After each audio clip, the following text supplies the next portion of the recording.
il n'est pas comptabilisé dans l'expérience parce qu'il n'a pas été jusqu'au bout du protocole. Parce qu'une expérience sociologique, c'est un protocole.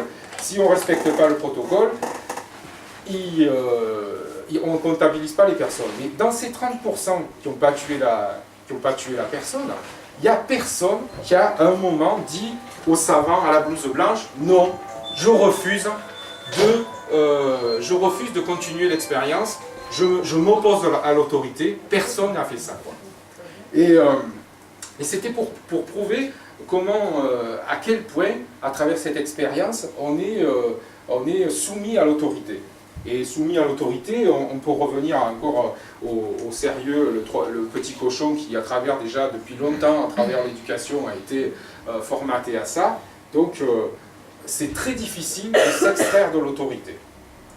Et d'ailleurs, je ne peux pas vous parler plus longtemps de cette partie-là, c'est-à-dire qu'il faut absolument, par vous-même, que vous alliez prendre connaissance de toutes ces expériences. Parce qu'à l'issue, ça n'est qu'une, c'est l'expérience phare, mais elle a été reproduite de différentes façons, et encore même il y a en 2010 à la télé, à travers un jeu qui s'appelle les Jeux de la mort, où là on a rajouté la composante télévisuelle avec les caméras, la speakerine.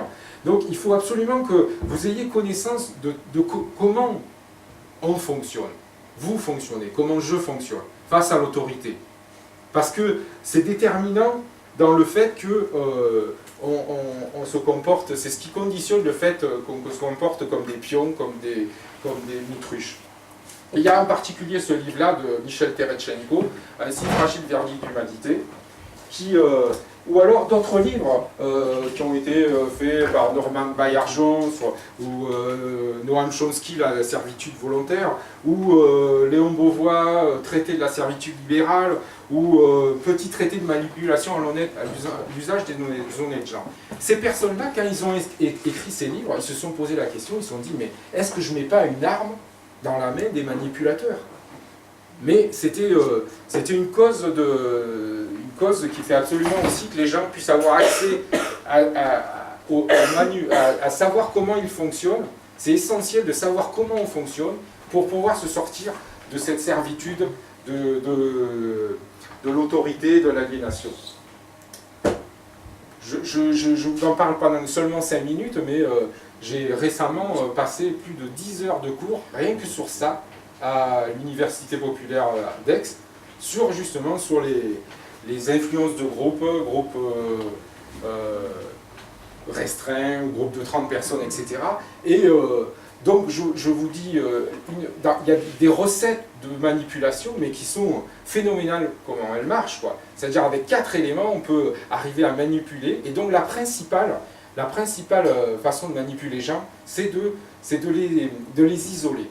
De les isoler, et donc on voit bien que quelque part on retrouve cette propension à la culture de l'individualisme. Alors c'est dénoncé, mais en même temps c'est entretenu par quelque part le capitalisme, l'individualisme, de façon effectivement à continuer à servir au pouvoir qui va continuer à nous faire ce qu'il veut, dans une perspective consumériste. Là, je vais en venir... alors, vous me direz, mais pourquoi, dès notre éducation, on ne nous a pas appris ces choses-là, etc., quoi. Et j'ai fait des recherches. Donc je tombe sur des résultats où en 1998, il y a l'UNESCO et l'Organisation mondiale de la santé qui ont demandé à des chercheurs justement de déterminer un certain nombre de savoirs, un minimum si vous voulez, de savoirs psychoculturels qui pourraient participer dès le début de notre éducation à favoriser notre émancipation. Mais c'est pas suivi des faits, comme effectivement je vous parlais tout à l'heure de l'exemple du CODES où la cause de l'obésité, où on va faire sur un département une action auprès de 120 élèves alors qu'il y en a 45 000, quoi. Je retrouve encore pareil chez Edgar Morin en 1999 où il définit lui-même 7 savoirs nécessaires, psychoculturels, mais nécessaires minimum, quoi, le minimum syndical, on pourrait dire, pour pouvoir favoriser l'émergence d'un peu plus d'émancipation et d'autonomie et pouvoir s'opposer plus facilement au pouvoir et à s'opposer à toute forme de déterminisme ou de conditionnement du fait de notre société et être effectivement plus libre. Mais c'est toujours pas suivi des faits. Donc là, je vais vous parler maintenant d'une 16e chose qui pourrait aussi participer à l'exercice du courage. Alors, je ne sais pas si la personne a entendu. C'est le fait d'avoir des modèles. Les modèles, et alors les modèles, effectivement, là, actuellement, les modèles, c'est souvent ce qu'on voit dans la vie de tous les jours, c'est Superman, quoi. Mais, ou Astérix, effectivement, Astérix, c'est beaucoup plus riche que Superman, et Superman, vous allez voir, c'est de la bombe. Superman, à l'origine, ça a été inventé en 1938, et toute la scénographie des histoires de Superman est construite de façon uniquement à une seule chose, bon, à nous faire rêver, c'est sûr, à faire croire qu'il y a quelqu'un qui va venir nous sauver, donc c'est une espèce de prolongement de Dieu aussi, à travers aussi même la technique, parce que c'est hyper technique, quoi. Donc c'est à la fois Dieu et la technique, Superman, et qui va venir nous sauver.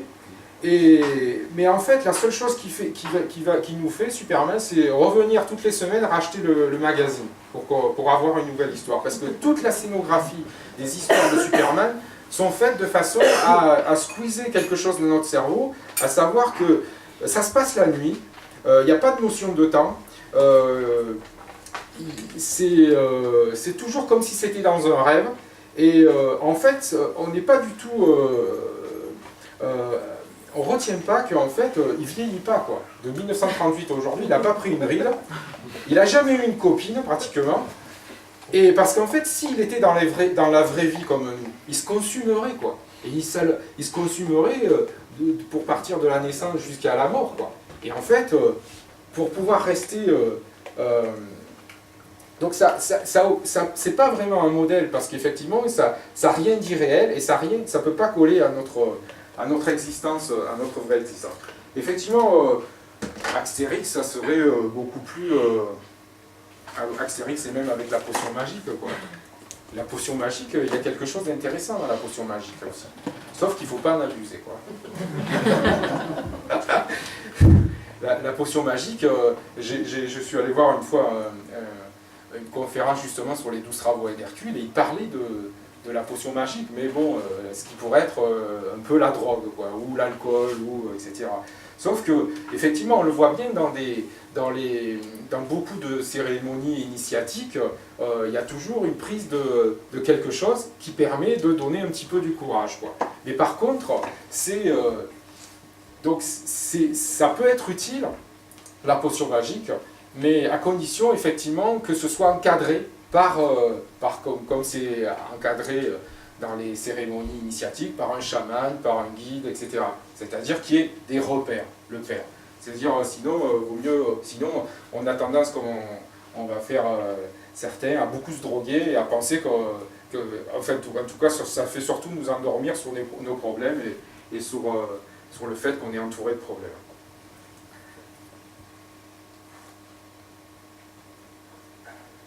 Alors, il y a, par contre, là où on devrait revenir pour trouver des modèles, ça serait plutôt dans la mythologie grecque. C'est-à-dire sur ce qu'on appellerait tout ce qui est un mentor aussi, quoi. Les mentors ou les 12 travaux d'Hercule. Là, effectivement, il y a quelque chose de beaucoup plus constructif pour nous et de beaucoup plus instructif. D'ailleurs, par exemple, quand tout à l'heure je vous parlais de l'enfer c'est les autres, quand Hercule il combat contre un monstre, en fait, le monstre lui montre le monstre qui est à l'intérieur de lui-même.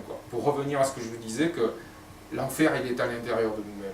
C'est-à-dire qu'il y a quelque chose à l'intérieur de nous-mêmes à trouver, à dépasser une énergie pour effectivement, pour arriver à trouver ce courage et cette dimension, ce déclic. Parce que le mot monstre et le mot montre ont exactement la même racine. Donc le monstre nous montre le monstre qui est à l'intérieur de nous. Donc là, je vais passer à la dernière partie qui permettrait de construire.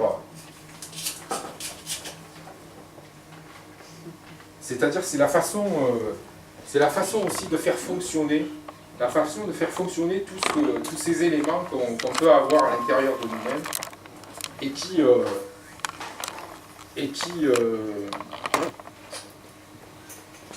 qui vont concourir par une meilleure coordination à faire quelque chose de puissant et de créatif.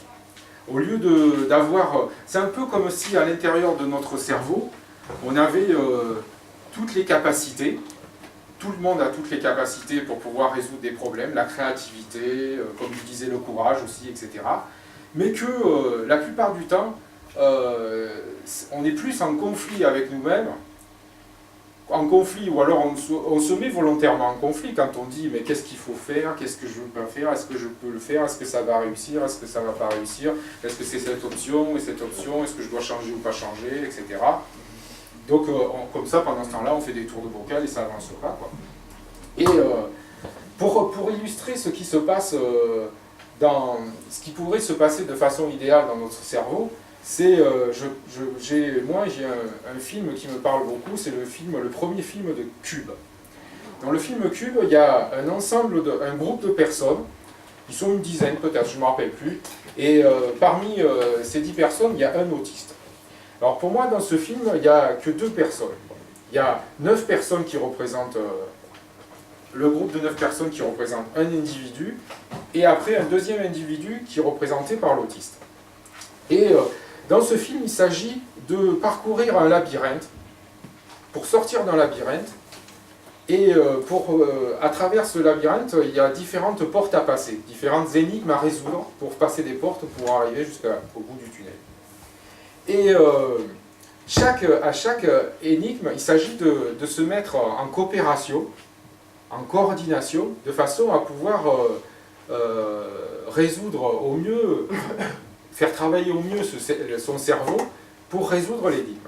Et ce qui se passe, c'est le groupe des 9 personnes, eux, ils n'arrêtent pas de se tirer dans les pattes, de se disputer, ils ne sont jamais d'accord, et à chaque fois qu'il y a une énigme à résoudre, il y en a un qui meurt.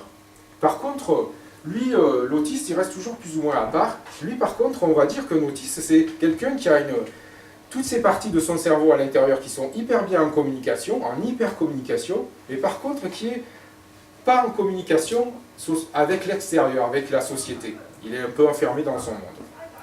Et à la fin, donc tout le groupe est mort, et c'est le seul qui sort du labyrinthe, c'est l'autiste, qui est arrivé à avoir... Après, j'ai un autre exemple aussi pour décrire comment le fait de pouvoir faire travailler son cerveau, ou pas forcément son cerveau, le fait de pouvoir travailler en coopération à plusieurs, c'est à travers une expérience qui a été faite avec un orchestre philharmonique qui est arrivé à se passer de chef d'orchestre. Sauf qu'au lieu de se mettre tous en ligne, l'un derrière les autres face au chef d'orchestre, ils se sont mis en rond.